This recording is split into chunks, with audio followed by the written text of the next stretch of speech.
ঐক্যমত্য কমিশনে সংস্কার নিয়ে দর কষাকষি চলছে এবং পরিস্থিতি এই জায়গায় এসে দাঁড়িয়েছে বিএনপি বা তার সঙ্গে গুটিকতক দল এই দর কষাকষিতে তারা যখন কোনো একটা বিষয় ছেড়ে দিচ্ছে বলে মনে হয় তাহলে সেটা একটা পাওয়ার পার্টি বা বিএনপি তারা তাদের দলীয় স্বার্থ ছেড়ে দিল এরকমটা বলে উপস্থাপিত হয়। এবং আমরা যারা এনসিপিতে আছি বা সংস্কারের পক্ষে যে পক্ষগুলো এখানে উপস্থিত আছে, আমরা যদি সংস্কারের প্রশ্নে কোনো একটা বিষয়ে ছাড় দেই তাহলে এটা গোটা জাতির স্বার্থ সেখানে ছাড় পড়ে যায়, গোটা জাতির স্বার্থ সেখানে কাটা পড়ে যায়। বাংলাদেশে 24-এর অভ্যুত্থানের মধ্য দিয়ে যে নতুন বাংলাদেশের স্বপ্ন আমরা দেখেছিলাম, যে বাংলাদেশে গণতান্ত্রিক রূপান্তর ঘটবে, রাষ্ট্রের যে অর্গানগুলো আছে সেখানে ক্ষমতার ভারসাম্য থাকবে, বিকেন্দ্রীকরণ থাকবে, জবাবদিহিতা থাকবে, সেই জায়গাগুলোকে নিশ্চিত করার জন্যই মৌলিক সংস্কার প্রয়োজন। আমরা দেখছি যে আজকের আলোচনাতেও সেই মৌলিক সংস্কারের বাস্তবতা থেকে আমাদেরকে অনেক দূরে থাকতে হয়েছে। যখন হাউজে রাজনৈতিক দলগুলোর মধ্যে এনসিসির বিষয়ে আলোচনা হলো, এনসিসির বিষয়ে আপত্তি আসলো যে নামের ভারে কি থাকে, তখন নামকরণের জায়গাটাকে শিথিল করে ঐক্যমত্য কমিশন সেটাকে সাংবিধানিক এবং সংবিধিবদ্ধ প্রতিষ্ঠানের নিয়োগ কমিটি হিসেবে সেটাকে উপস্থাপন করেছে।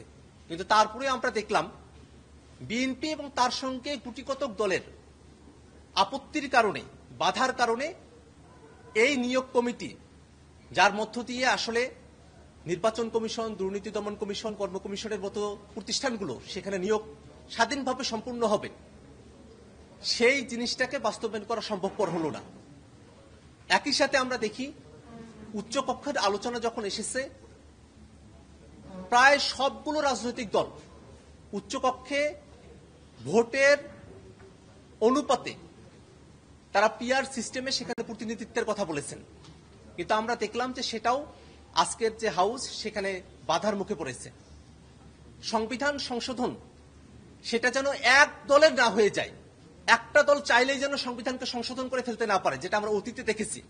এই কারণে সংবিধান সংশোধনের জায়গাটাকে আমরা প্রস্তাব করেছি যে নিম্নকক্ষে 2/3, উচ্চকক্ষে 2/3 এবং বিশেষ বিশেষ কিছু আর্টিকেলের ক্ষেত্রে সেগুলোকে গণভোটে গিয়ে তারপরে সংবিধান সংশোধন হতে হবে।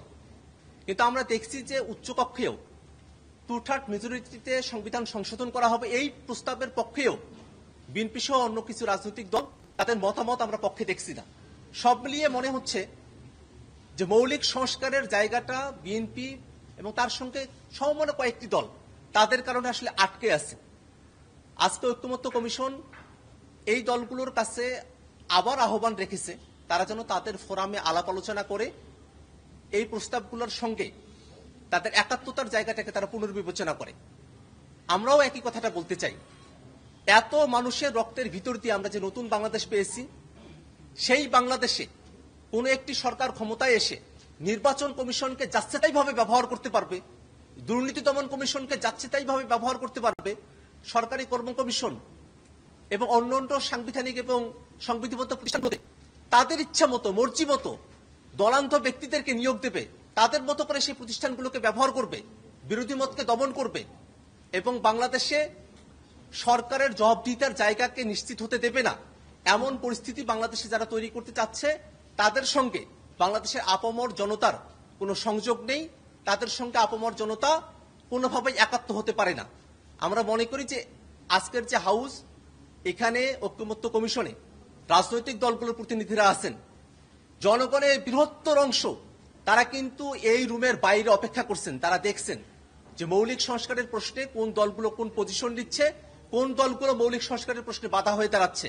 আমরা রাজনৈতিক দলগুলোর কাছে আহ্বান রাখবো, জনগণের মতামতকে বুঝে, জনগণের প্রত্যাশার জায়গাকে বুঝে এবং বাংলাদেশে যাতে আর কখনো কোনোভাবেই কোনো স্বৈরতান্ত্রিক, কোনোভাবেই কোনো ফেসিবাদী শাসন কাঠামো বাংলাদেশে প্রতিষ্ঠিত হতে না পারে, সেই কারণে মৌলিক সংস্কারের প্রশ্নে তারা যেন একাত্ম হন, এই আহ্বান আমরা রাখতে চাই। যে এই অন্তর্বর্তীকালীন সরকার শুধুমাত্র নির্বাচন আয়োজন করাই তাদের দায়িত্ব নয়, বরং নির্বাচন আয়োজনের পূর্বে এই সরকারের অবশ্য পালনীয় কিছু কর্তব্যের জায়গা রয়েছে। জুলাই ঘোষণাপত্র প্রণয়ন করা, মৌলিক সংস্কারের ভিত্তিতে জুলাই সনদ ঘোষণা করা, বিচারকে দৃশ্যমান পর্যায়ে উন্নীত করা এবং নির্বাচনের জন্য লেভেল প্লেইং ফিল্ড এবং মাঠ পর্যায়ের প্রশাসনের নিরপেক্ষতা নিশ্চিত করা। যদি অন্তর্বর্তীকালীন সরকার এই প্রাথমিক কর্তব্যগুলো, অবশ্য পালনীয় কর্তব্যগুলো যদি তারা পালন করতে ব্যর্থ হয়, সেক্ষেত্রে সামনে যে নির্বাচন হবে সেই নির্বাচনে জাতীয় নাগরিক পার্টি অংশগ্রহণ করবে কিনা সেটা অবশ্যই এবং একই সাথে আমরা মনে করি যে বাংলাদেশে নিছক একটি নির্বাচন আয়োজন হওয়ার মধ্য দিয়ে শুধুমাত্র ক্ষমতার পরিচালকদের পরিবর্তন হওয়া, ক্ষমতা কাঠামোকে অক্ষুণ্ণ রেখে সেটা কোনোভাবেই আমাদের প্রত্যাশার জায়গা নয়। আমরা চাইব বাংলাদেশের জনগণকে সাথে নিয়ে মৌলিক সংস্কারকে বাস্তবায়নের পথ আমরা অন্বেষণ করব। বৈষম্য বিরোধী ছাত্র আন্দোলন এবং তৎকালীন জাতীয় নাগরিক কমিটি সহ জুলাইয়ের পক্ষের শক্তিগুলো গত বছর 31শে ডিসেম্বর জুলাই ঘোষণাপত্রের দাবিতে জাতীয় শহীদ মিনারে আমরা একত্রিত হয়েছিলাম। সরকারের তরফ থেকে সময় চাওয়া হলো যে রাজনৈতিক দলগুলোর সঙ্গে আলাপ আলোচনা করে ঐক্যমতের ভিত্তিতে জুলাই ঘোষণাপত্র প্রদান করা হবে। 15 দিন, তারপরে ফেব্রুয়ারি মাসের অর্ধেক এবং সর্বশেষ আওয়ামী লীগের নিষিদ্ধের যখন আন্দোলন চলছে সেই সময়টাতে আরো 1 মাস সময় চাওয়া হলো। সে সময়কালও গত 25শে জুন শেষ হয়েছে, কিন্তু সরকারের তরফ থেকে এখনো পর্যন্ত জুলাই ঘোষণাপত্রকে বাস্তবায়ন করার, জারি করার কোনো উদ্যোগ আমরা দেখতে পাইনি।